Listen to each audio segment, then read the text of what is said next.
If you were to tell me that a movie called Paws of Fury, The Legend of Hank, what appeared to be just a middle of summer bomb from Paramount, was going to be one of my favorite animated movies of the year, I wouldn't have believed you until I saw it. And I'm going to talk about that right now on Podio Commentary. Hi, my name is Matt Jarbo. Welcome back to Podio Commentary. And yeah, I wasn't lying in that bumper. I really liked Paws of Fury, The Legend of Hank, because this movie is like an old Warner Brothers Looney Tune Acme cartoon, but produced through an entirely different studio.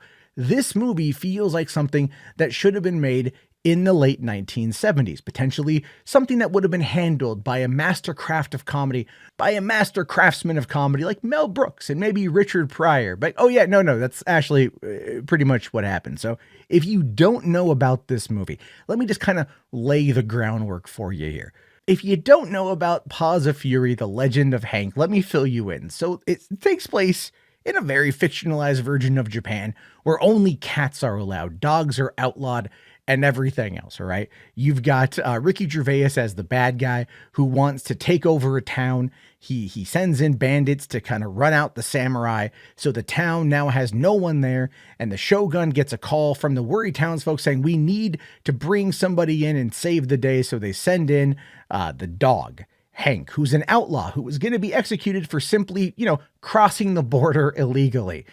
Which I thought was kind of something that would have been championed by certain people in the Republican Party in current days. But still, they end up sending this dog there to end up being the samurai of the town. And he ends up meeting the drunk old samurai who's like the master, who teaches him how to be a samurai, and they save the day. Now, what I didn't know about this movie, I did not know that this movie was Blazing Saddles, but done for kids. And I'm watching this thing with my family. I'm watching this thing with my kids, and I'm enjoying the little sight gags. I'm enjoying the humor. I'm enjoying how it feels like something removed from generations past and brought forward. It just reminds me of some of the funnier, cartoons of when I was a kid. But I start noticing this pattern emerging.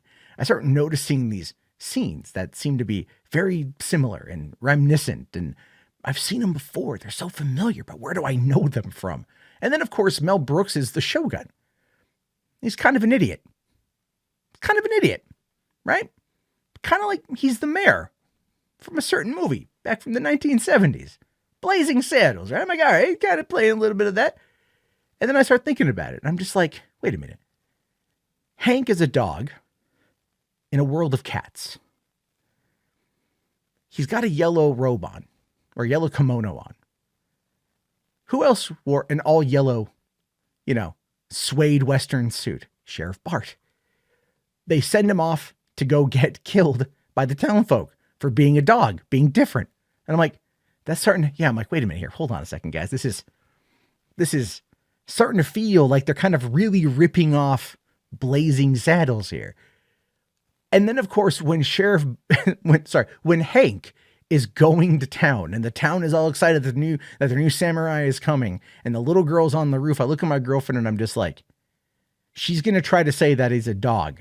And every time she says dog, they're going to do a bing or a dong or whatever, and no one's going to hear it. And then he's going to get there and someone's going to say the sheriff is a dog. And she's like, how do you know? And I'm just watch.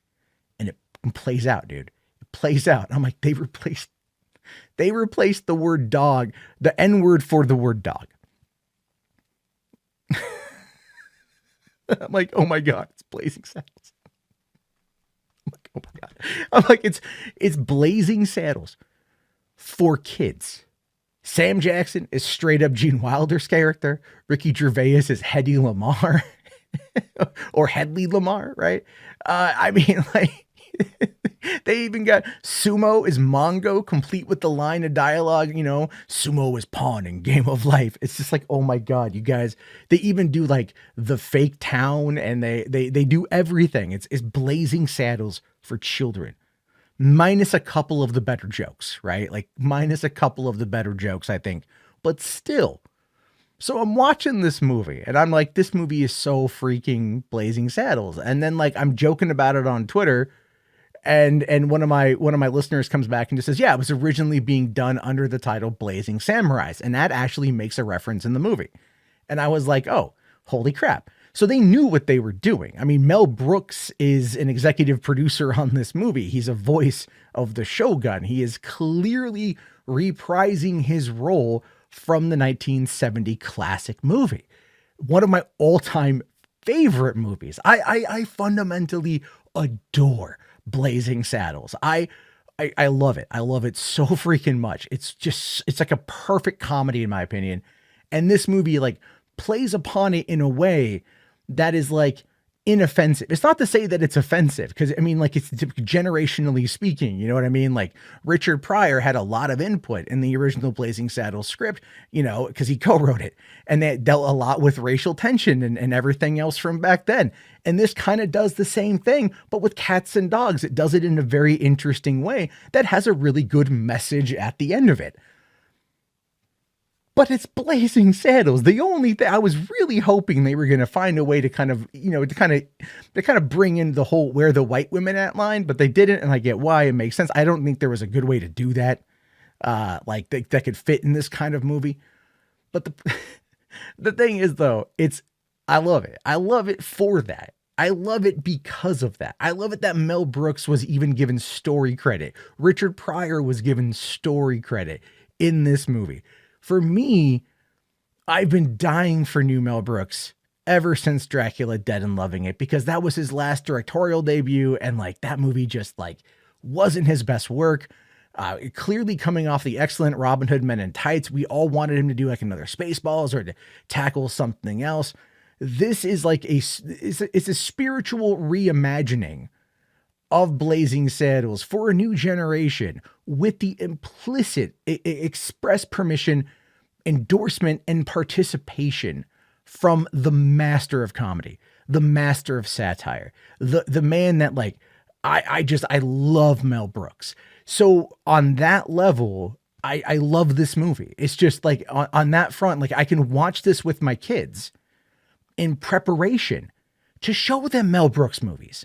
You know, in preparation to show them Young Frankenstein, Blazing Saddles, Spaceballs, you know, I mean, all the producers, freaking History of the World Part 1, you know, Robin Hood Men in Tights, Dracula Dead and Loving It. I mean, like, you know, there's even the, you know, a couple of the other ones that I'm forgetting some of them right now too, but it's like, you know, the way that he tackled comedy, you know, the way that he did all, there's even the line, "It's good to be the Shogun." You know what I mean? Like, you're waiting for that to pop up because you knew it was coming. You knew it was coming, right? So like that for me, just as like as an old school fan, it's so weird. I'm 40. These movies came out. Most of them came out from before I was born.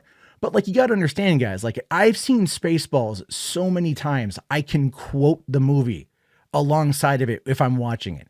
Like, I remember watching Men in Tights so many times. You know, Blazing Saddles so many times. Like, this movie just speaks to me on that fundamental level. And for that, I'm thankful. And for that, I really, really recommend you give it a shot. It's a movie out of time. And it got no love. And it's terrible. But I hope you guys can check it out. Let me know your thoughts, good, bad, or the other. I'll talk to you guys later. Have yourself a good one, and peace out.